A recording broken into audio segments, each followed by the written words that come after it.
A voz da verdade presente. A partir deste momento oferecemos-lhe um espaço dedicado à meditação da Palavra de Deus, a Bíblia Sagrada. O tema para hoje meditarmos é a Bíblia, o livro mais importante do mundo. A Bíblia Sagrada o que é? Lendo no livro do profeta Isaías, ele diz: buscai no livro do Senhor e lede, que nenhuma destas coisas falhará. Nenhuma nem outra faltará, porque a minha própria boca o ordenou, e o seu Espírito mesmo as ajuntará. Isaías 34:16. É a verdade presente em estilo simples. São um conjunto de 66 livros que falam de Cristo e exercem influência sobre a mente dos seus leitores para praticarem o bem e guardarem os seus mandamentos. A Bíblia foi escrita por homens santos de Deus, inspirados pelo Espírito Santo, os quais escreveram profecias que se têm cumprido, e a Bíblia interpreta-se a si própria, comparando passagem com passagem e regra sobre regra. A quem indaga o que é a verdade, a Bíblia responde apontando Cristo, que é o tema central das Escrituras. A palavra de Deus, semelhantemente ao caráter do seu autor, apresenta mistérios que jamais poderão ser compreendidos amplamente por seres finitos. Deus, porém, deu nas Escrituras evidências suficientes da divina autoridade delas, sua própria existência, seu caráter, a veracidade de sua palavra, são estabelecidas por testemunhos que falam à nossa razão, e tais testemunhos são abundantes. É facto que ele não removeu a possibilidade da dúvida. A fé deve repousar sobre a evidência e não sobre a demonstração. Os que desejam duvidar terão oportunidade para isto. Aqueles, porém, que desejam conhecer a verdade encontrarão um terreno amplo para a fé. Não temos motivos para duvidar da palavra de Deus, por não podermos compreender os mistérios de sua providência. Achamos-nos na natureza, constantemente rodeados de maravilhas, além de nossa compreensão. Deveríamos, pois, surpreender-nos ao encontrar também no mundo espiritual mistérios que não podemos sondar. A dificuldade jaz unicamente na fraqueza e estreiteza da mente humana. Os mistérios da Bíblia, longe de serem um argumento contra ela, acham-se entre as maiores evidências de sua inspiração divina. Se não contivesse outras referências a Deus, que não as que podemos compreender, se pudessem sua grandeza e majestade ser apreendidas pela mente finita, então a Bíblia não teria infalíveis evidências de sua origem divina como tem. A grandeza de seus temas deve inspirar fé nela como a palavra de Deus. A Bíblia explica a verdade com tal simplicidade e adaptação às necessidades e anelos do coração humano que tem admirado e encantado os espíritos mais altamente cultos, ao mesmo tempo em que ao humilde e sem cultura também esclarece o caminho da vida.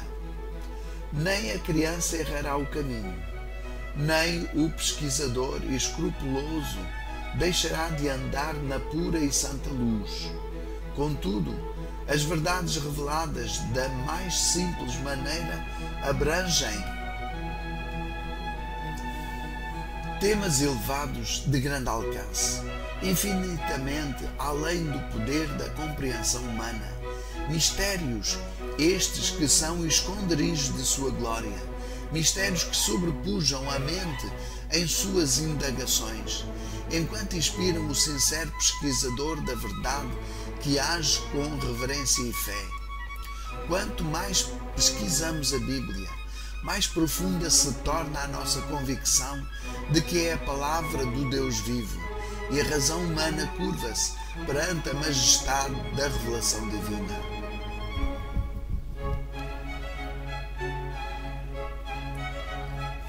Deus tem o intuito de que ao pesquisador fervoroso as verdades de sua palavra sempre estejam a desdobrar-se.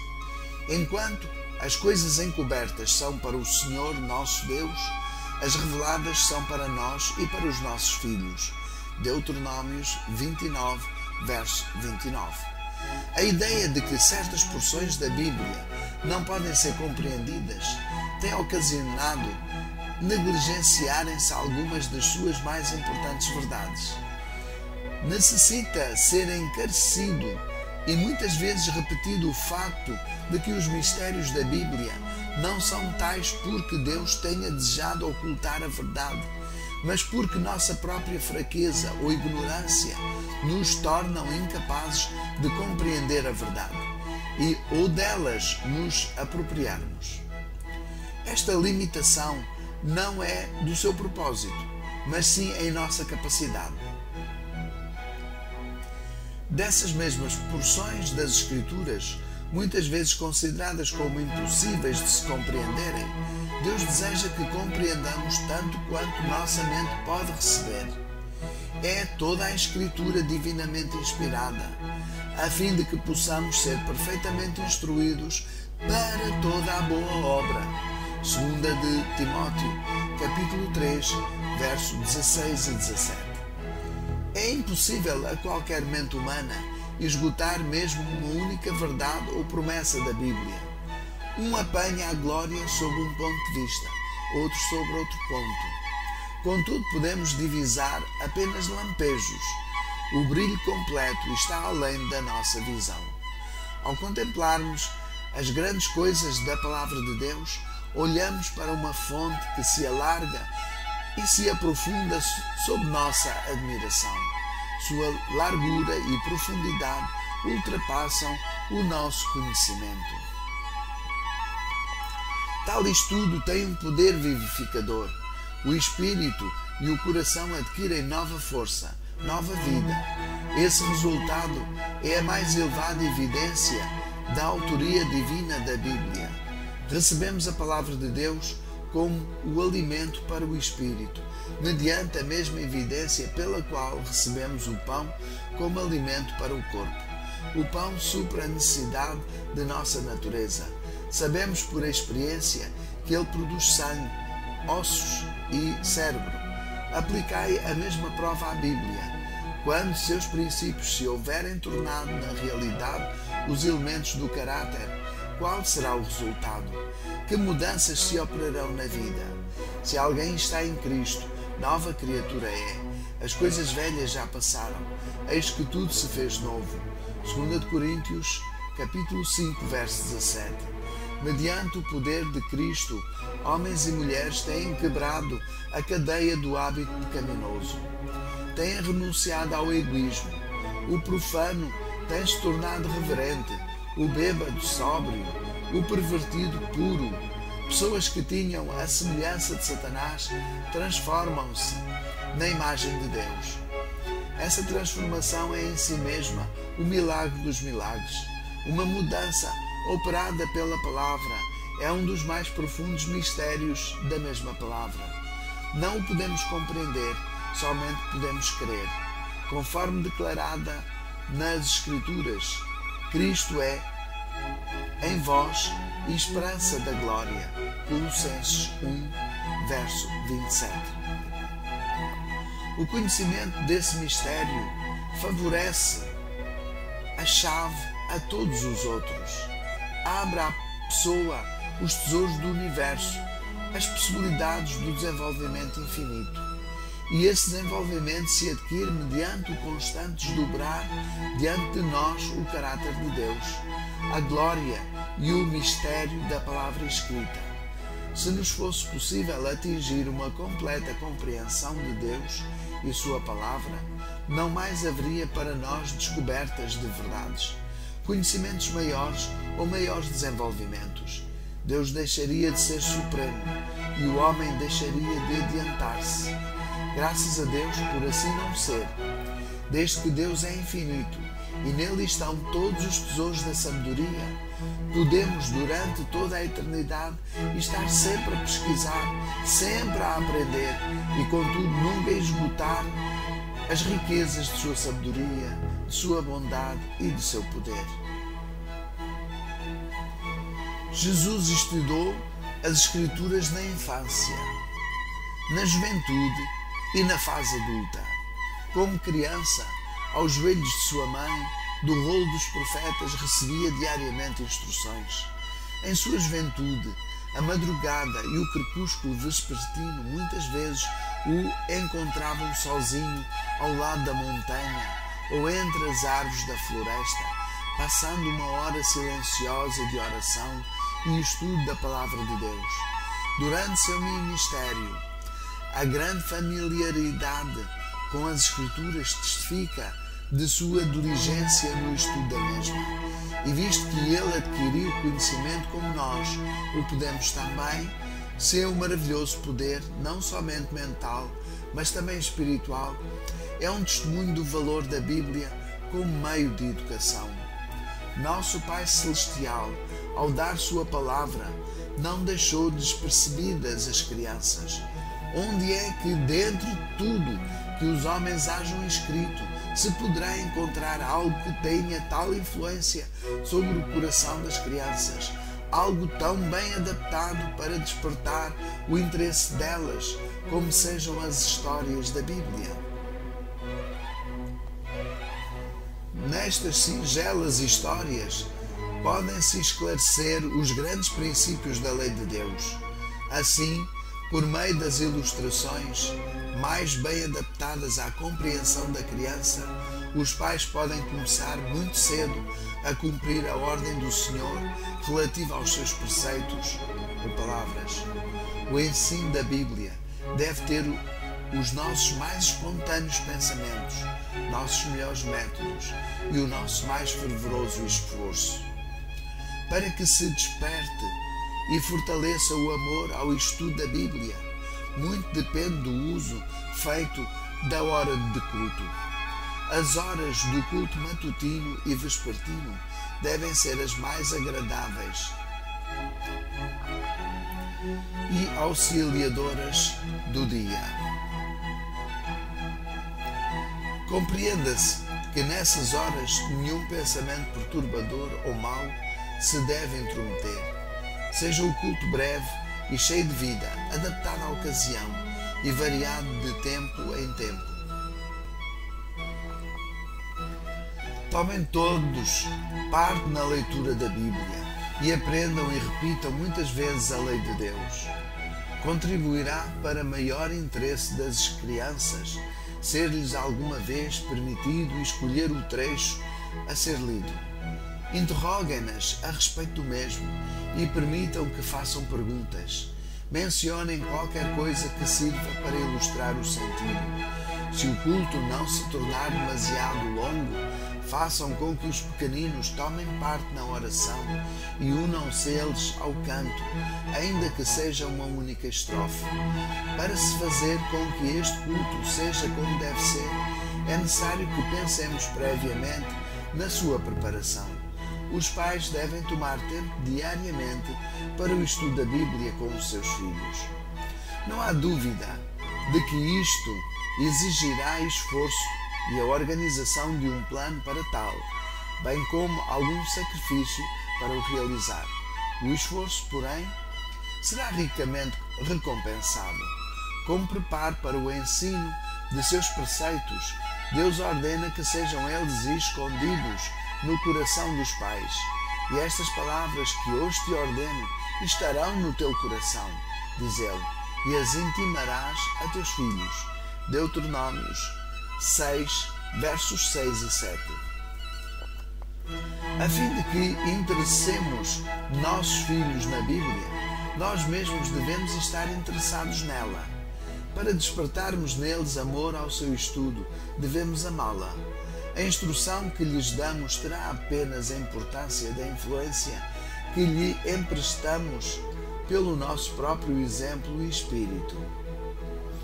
Deus chamou Abraão para ser ensinador de sua palavra e escolheu-o para pai de uma grande nação, porque viu que instruiria seus filhos e a sua casa nos princípios de sua lei. E aquilo que dava poder ao ensino de Abraão era a influência de sua própria vida. Sua grande casa consistia em mais de 1000 pessoas, muitas das quais chefes de famílias, e não poucos recém-conversos do paganismo. Tal casa exigia mão firme ao leme. Não seria suficiente nenhum método fraco e vacilante. A respeito de Abraão, disse Deus: e eu o tenho conhecido, que ele há de ordenar a seus filhos e a sua casa depois dele. Gênesis capítulo 18, verso 19. Contudo, exercia sua autoridade com tal sabedoria e ternura que conquistava os corações. O testemunho do vigia divino é que guardavam o caminho do Senhor para agirem com justiça e juízo. Gênesis capítulo 18, verso 19. E a influência de Abraão estendeu-se além de sua própria casa. Onde quer que construísse a sua tenda, levantava ao lado o altar para o sacrifício e culto. Quando se removia a tenda, o altar ficava, e mais de um cananeu errante, cujo conhecimento de Deus fora adquirido mediante a vida de seu servo Abraão, detinha-se naquele altar para oferecer sacrifício a Jeová. Não menos eficaz será hoje o ensino da palavra de Deus se encontrar um reflexo assim tão fiel na vida do ensinador. Não basta sabermos o que outros têm pensado ou aprendido acerca da Bíblia. Cada qual deve, no juízo, dar conta de si mesmo a Deus e deve hoje aprender por si mesmo o que é a verdade. Mas, para conseguir estudo eficaz, deve-se obter o interesse do aluno, especialmente para que o que tem de lidar com crianças e jovens que diferem grandemente na disposição, educação, hábitos de pensar, esta é uma questão que não se deve perder de vista. Ao ensinar a Bíblia às crianças, podemos conseguir muito observando a propensão de seu espírito, as coisas pelas quais se interessam e despertando-lhes o interesse para verem o que diz a Bíblia a respeito dessas coisas. Aquele que nos criou com nossas várias aptidões deu em sua palavra alguma coisa a cada um. Vendo os alunos que as lições da Bíblia se aplicam à sua própria vida, ensine-os a considerá-las como um conselheiro. A Bíblia tem uma inesgotável plenitude, força e profundidade de sentido. Animem as crianças e os jovens a descobrirem seus tesouros, tanto de pensamentos como de expressões. Ao atrair seu espírito à beleza dessas coisas preciosas, tocará seu coração um poder que sensibiliza e subjuga. Serão levadas àquele que assim se lhes revelou, e poucos há que não desejarão conhecer mais acerca de suas obras e caminhos. O estudante da Bíblia deve ser ensinado a aproximar-se desta no espírito de quem quer aprender. Devemos pesquisar suas páginas, não à busca de provas com que manter nossas opiniões, mas com o fim de saber o que Deus diz. Um verdadeiro conhecimento da Bíblia só se pode obter pelo auxílio daquele Espírito pelo qual a palavra foi dada, e a fim de obtermos esse conhecimento, devemos viver por ele. A tudo que a palavra de Deus ordena devemos obedecer. Tudo que ela promete podemos clamar. A vida que ela recomenda é a que pelo seu poder devemos viver. Unicamente quando a Bíblia é tida em tal consideração poderá ser ela estudada eficazmente. O estudo da Bíblia exige o nosso mais diligente esforço e constante pensamento. Com o mesmo ardor e persistência com que o mineiro cava para obter o áureo tesouro da terra, devemos procurar o tesouro da Palavra de Deus. Prezado ouvinte, esta mensagem é uma oferta da Igreja Adventista do Sétimo Dia, Movimento de Reforma, e destina-se a incentivar o estudo da Bíblia Sagrada nos seus ouvintes. Para completar este estudo, temos o prazer de lhe oferecer um curso bíblico por correspondência, gratuito, e para o obter basta escrever-nos a pedi-lo. O nosso endereço é A Verdade Presente, Curso Bíblico A Verdade para Hoje, apartado 2400 1109 001, Lisboa. Para mais informações, como adquirir uma cópia desta mensagem, queira contatar-nos para o apartado 2400 1109 001, Lisboa, ou então pelo telemóvel 9385 48359. Repetimos, 9385 48359. Este programa está no ar às segundas, quartas e sextas-feiras, entre as 12h30 e as 13 horas. Um abraço para todos os nossos ouvintes, com o desejo de que Deus os abençoe grandemente e até ao próximo programa.